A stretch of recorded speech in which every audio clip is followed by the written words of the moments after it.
Broadcasting from the Dixon Petunia Festival Sweetland Studios, this is Along the Rock. Welcome to Along the Rock. I'm Mike Moris. I'm your host.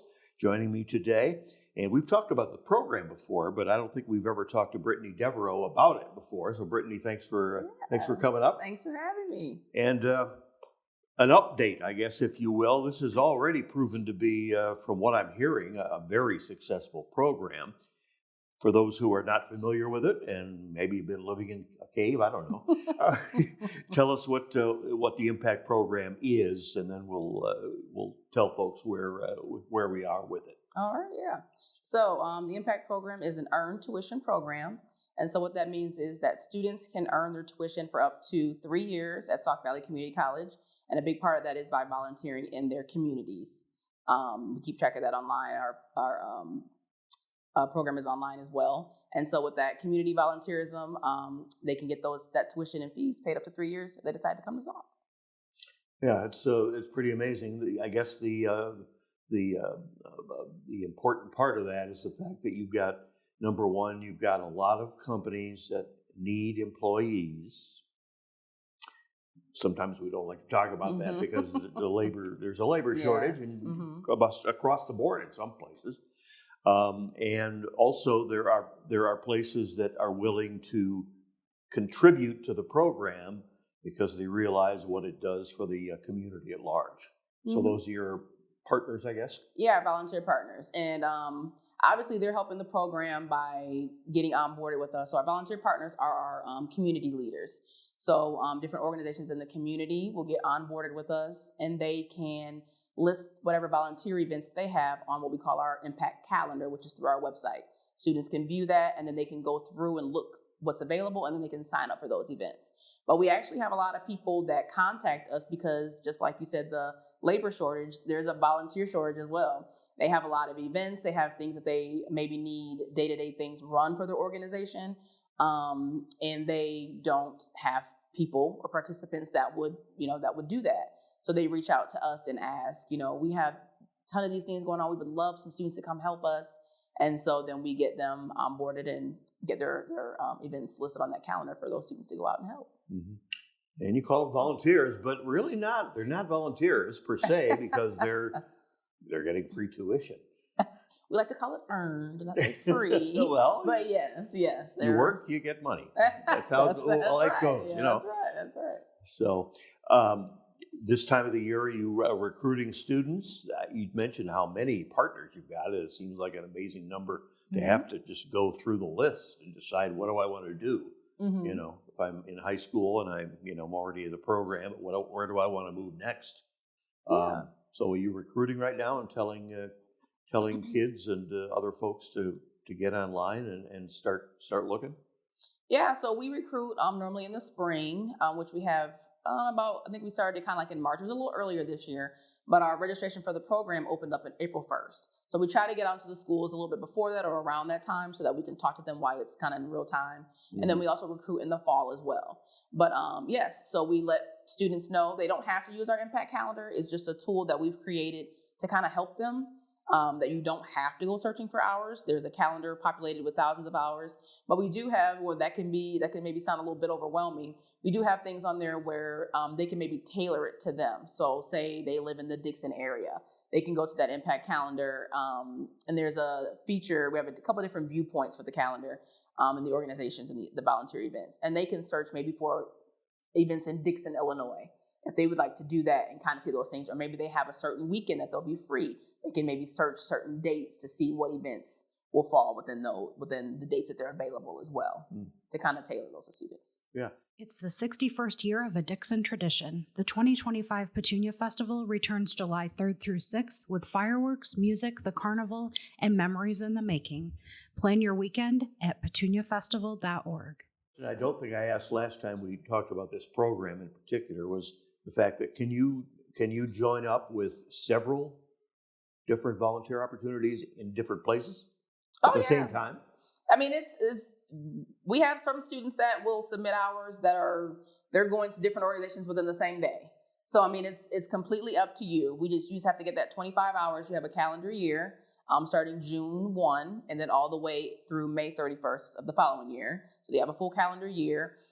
So however they'd like to do those hours so they can achieve that 25 hours. So a lot of our students, they don't just volunteer with one place. They have a few different places they like to volunteer for, because different times of the year, whether it's with the holidays or maybe the summers, they're hosting certain things. So they do bounce around to quite a bit of organizations. Yeah, if you're like me and a lot of thousands of other kids, I'm sure when you're in maybe a sophomore, junior in high school, I don't know what I want to do. I don't even know what this business is. So, it'd be worth a shot just to take a look. And, while I'm doing that, I'm earning tuition. Yeah, and those organizations, they will post. They have a description spot, so they're describing what that event that the students are going to attend, what they'll be doing. So there's a lot of students that like to deal with animals. So we have various animal shelters that a lot of these students go, and they're helping, whether it's cleaning up or kind of helping nurture the animals, playing with the animals, whatever it is for that time that they're there volunteering. So yeah. Mm-hmm. And that obviously could lead to a job eventually as That's a correct. veterinarian. Yes. Or, something other than that, but, along the same lines. Mm-hmm. It's interesting. Well, how much do you have to do as a student to get what you would call a full schedule, full-time hours?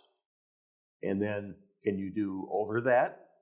Can you do under that? Or is 25 hours the minimum you mentioned? So 25 hours is what we will count towards the student as kind of fulfilling their requirement, I guess you can say. We always encourage students to do more volunteer hours. A lot of students will do, we've seen like mission trips over the summer. Mm-hmm. So, in a week or two, they've completed 50 to 100 hours. And so with them reporting those hours, that does help our overall total. So we're, well over 160,000 hours as far as students volunteering. And so when they're adding more to that 25 hours, that's just going to boost that number up for us. But we do only count the 25, like they can't what we call bank or rollover. So if they did that 50, they can't use that other 25 for the next year. It has to be done within that calendar year, the 25 hours. Yes. You can't pile it up. Nope. It's kind of like some companies that have with their vacation. Use it now or lose it now. Yeah. So, anything you want to add? We haven't touched on. I know this has been a very successful program so far, and I've never heard anybody say a bad thing about it. Anything you want to add we appreciate that we haven't brought up? Or? Yeah, so we're working hard within the Impact Program. We're getting a lot of good reports from the volunteer partners, from parents that are saying they're seeing changes within their child. Maybe they're being more vocal now because they're having to go out and talk a bit more, and kind of, people are, they're meeting other students from other schools, because when they go to volunteer, there's other students, within the program. So they're making those connections as well. So as far as social connections, they're also making those community connections with those adults that later on could lead to a job, or maybe something that they may just feel they want to continue to volunteer as they get older as well, to kind of give their time back to the community with that specific organization. So the Impact Program is great on so many different levels. Obviously, the biggest component is that earned tuition coverage, tuition and fee coverage for Sauk. That's the great incentive, but there's so many other incentives as well that we know that students are gaining for their personal growth, so that they can come back out into the workforce and be just great citizens of the Sauk Valley. So yeah, in other words, go to school. You don't have to quit in the middle to pay off some of your debts. You can just keep going and build up the tuition you've earned, and then come out and still not have any debt. That's right. That's what you advertise, and that's the way it is, which has got to appeal to tons and tons of students, because, boy, if I had to go back to school today, I don't know how I would do it other than something like this. Mm-hmm. Mm-hmm. Can kids from outside of the Sauk district participate? No. So we do have, if you go on our website, we do have an actual map that's listed on there. So for example, stretching out as far as like Oregon, that qualifies for the Impact Program, but Byron would not qualify for the Impact Program. So we do have a map on there that shows the guidelines of what the Sauk Valley area is. unfortunately, students that are outside the district cannot sign up for the program. We do honor students that are homeschool students as well. So if you are homeschooled, you just have to live within the Sauk Valley district and be in that homeschool program, and we still will honor that for the Impact Program too. Okay. And I'm assuming that private schools, the same thing. I mean, private like religious schools and so forth. Yeah, as long as it's within the problems district. there. Yeah, Right. as long as it's within the district. Yeah. All right. Just wanted to confirm that. Mm-hmm. Thank you for coming up, Brittany. I appreciate it. And I'm sure that we'll do this again, probably several times. Thanks for having me. Keeping folks up to date, because it's something good, something that's working. And obviously you've got partners that are willing to maybe you think of it as a sacrifice at first, but then realize that, hey, now I've got employees. I don't have to spend all my money advertising for new people, So that helps too. Once again, thanks to Brittany Devereueawax from the Sauk Valley Community College Impact Program. I really thank her and also our crew for making this program possible. I'm Mike Moris. Hope you can join us next time along the route.